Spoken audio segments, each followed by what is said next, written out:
Nintendo has been king of the handhelds for, well, forever.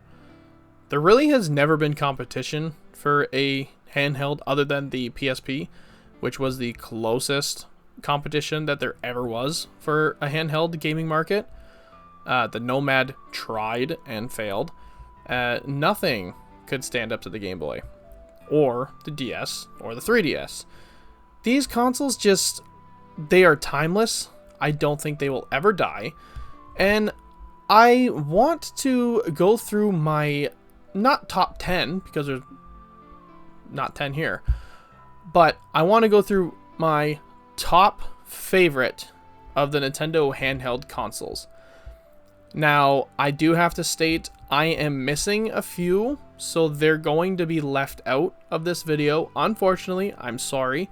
That includes the DSi, the DSi XL, the new 3DS, the new 3DS XL, and the new 2DS. I have never had the time to pick them up or even really thought of it. The only one that I've wanted to kind of pick up was the DSi XL because it looks like it's a decent console. But anyway, without further ado, let's go through and rank my top favorite handhelds from worst to best. Starting first, we'll have the original Game Boy. Now, there's nothing that really can be said about the original Game Boy. It's not very good. The screen was very hard to see. As you can see with my screen on this one, it's got a little burn mark in it, but it still works. It's still functional. Can't get the battery door off. There we go. It took 4 AA's, but the battery life on this thing is where it won. It never seemed to die. The thing would run for 50 lifetimes on 4 AA's. The screen is where it was its biggest flaw. It was very blurry.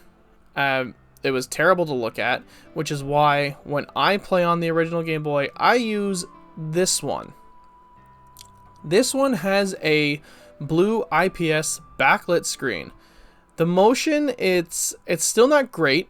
The blur, it's still there, but it's still a lot of fun. I still like playing this one, and I like to go back to it all the time. It's a comfortable handheld, I'll give it that, for how bad the rest of it is. Fits in your hands nicely, but does not fit in your pocket. So that is a huge flaw on this console, and that is why I have to classify it as the worst Nintendo handheld. Okay, now the next worst is probably not what you're going to guess, because to me it is the 2DS. I hate the 2DS. I can't stand anything about this. It feels so cheap. It's uncomfortable to hold. No game that you're playing on it feels natural because of the way the brick is shaped. I only have this because I bought it for my son because he's 3 years old and I don't trust him with anything else. These trigger buttons feel absolutely awful to hold when you're trying to play something like Zelda. Does not work for your shield movement or your Z targeting. It's just a terribly designed brick of a 3DS, 2DS. Not a fan, never have been, never will be. Next up is the successor, well, or upgrade. It's not really successor, I guess, to the original Game Boy, and this is the Game Boy Pocket. This was a much needed upgrade. They worked on the screen, switched it up from the green tinge screen from the original to this grayish black one. Looked good. The motion blur wasn't as bad. Still not perfect, obviously. It was a long way to go. But it was definitely easier to play than the original. Buttons felt good. Buttons definitely felt really, really good for this console. You could easily fit this one in your pocket compared to the DMG, which is why this was called the Game Boy Pocket. I will say, like, the button font, it's like a PowerPoint presentation. It's not It looks like this is a prototype, but they just launched it anyway. But it's not the worst. Definitely not the best. I don't keep my batteries in any of these consoles, by the way, while they're in their boxes on my shelf. I'm not crazy. I do not want batteries exploding in my consoles. I only have them in there right now for the sake of this video. But anyway, that is the Game Boy Pocket, so let's move on to something else. Next is the Japanese exclusive Game Boy Lite.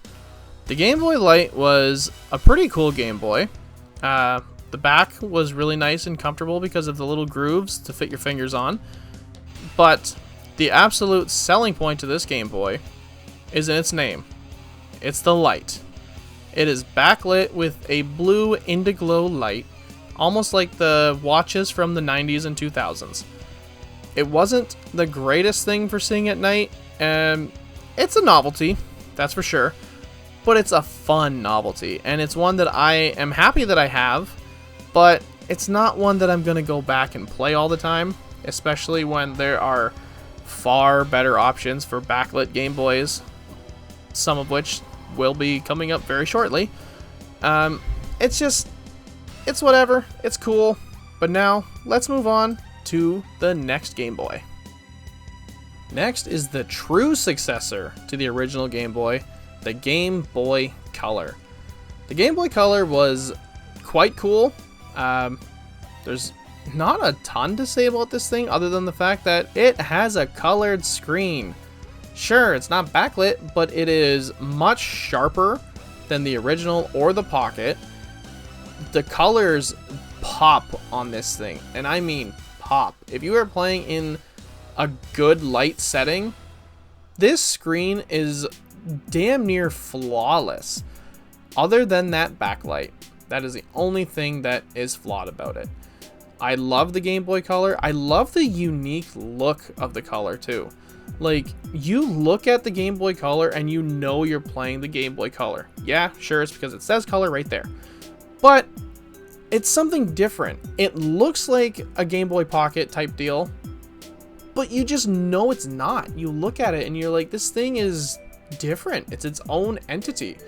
And the Game Boy Color, it was always super comfortable to me. It's one of the ones that I have the most nostalgia with because I had a grape purple one as a kid that I played for years, and I mean years. I loved the Game Boy Color, but I have to put it here on the list because there are still far better options than the Game Boy Color. Okay, here's where I know I'm going to get yelled at. Next on the list is the Game Boy Advanced SP. Now, stop yelling at me. You're hurting my ears. Stop it. I'm sorry. I do love the Game Boy Advance SP. It's a great handheld. It's a great Game Boy, and I know a lot of people love it. My issue with it solely is the size of it. I can't play this thing without my wrists almost cramping up because of the way that you hold it. It doesn't feel great. The screen looks good, even on the 001 model. Still looks good. It's a front lit screen instead of back, but it's definitely playable. It's a good way to play. I have a 101 model, but it's actually inside right now, and my son is playing with it. He's currently playing through Pokemon, and I don't want to take it from him because I feel bad. He's not doing a very good job at playing through Pokemon because he is only 3, but he likes to run around.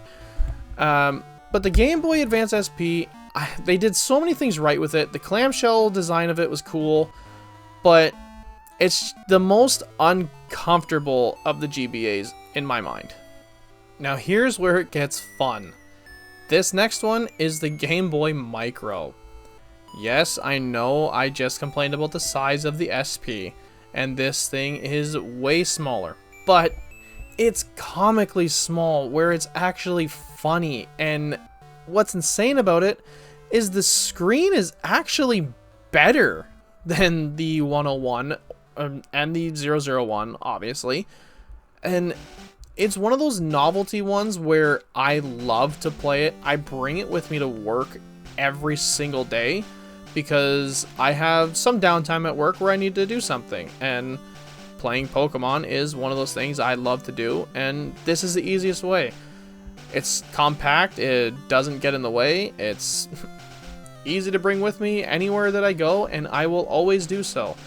But I am putting it here on the list because I understand it's not the most functional, it's not the most ideal because you can only play GBA games, but I still love it, but I have to put it here on the list.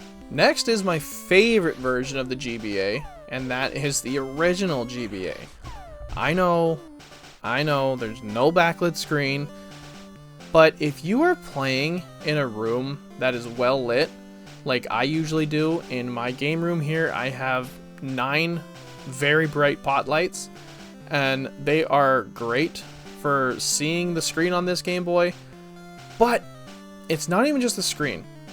The handles on this thing, the landscape format, it is a thing of beauty.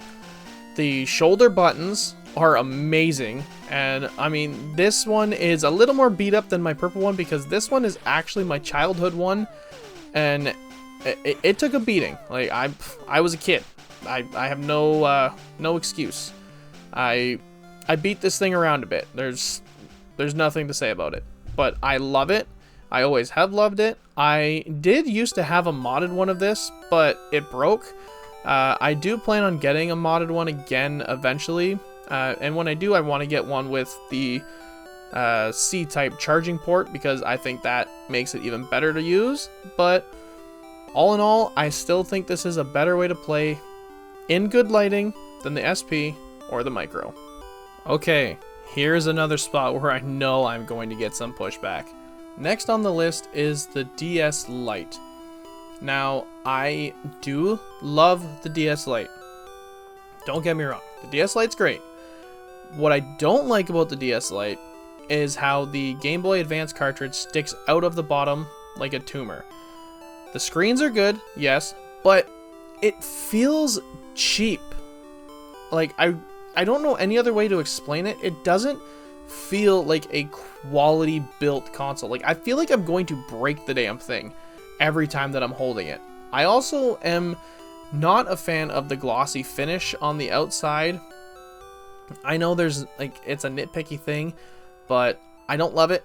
It gets dirty really fast, holds fingerprints, but all in all, it's still a great system, still one of the best ways to play. That's why it's right around the middle of the pack for me. Alright, now we're starting to get up there.